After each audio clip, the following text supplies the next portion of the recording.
The stochastic oscillator shows where the latest closing price sits within a recent high and low range.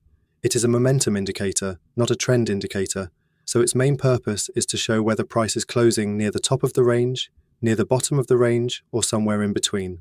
The indicator is built around two lines.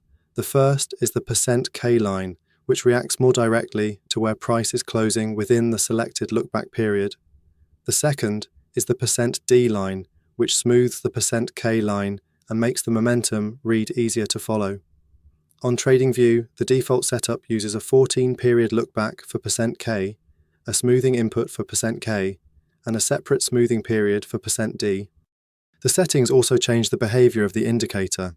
A shorter lookback makes the oscillator more responsive, but it can also create more noise. A longer lookback smooths the reading, but it may react more slowly. The smoothing settings for %K and %D help control how sensitive or steady the lines appear.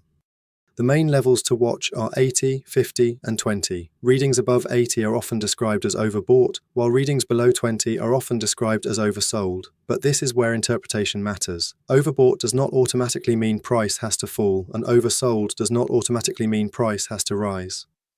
In a strong trend, the oscillator can remain near an extreme for longer than expected. That is why the stochastic oscillator works better when it is read with the broader trend, not against it. Crossovers can also provide useful context.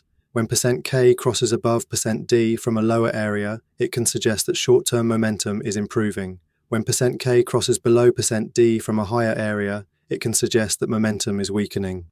The location of the crossover matters. A crossover near the middle of the range may carry a different message from one that forms after the oscillator has already moved into an extreme zone.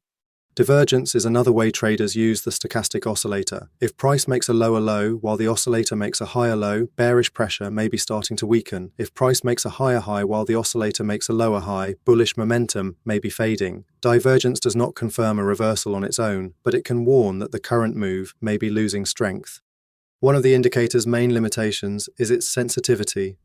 In sideways or choppy markets, the stochastic oscillator can react quickly and produce crossovers that appear useful at first, but fail to develop into meaningful follow-through.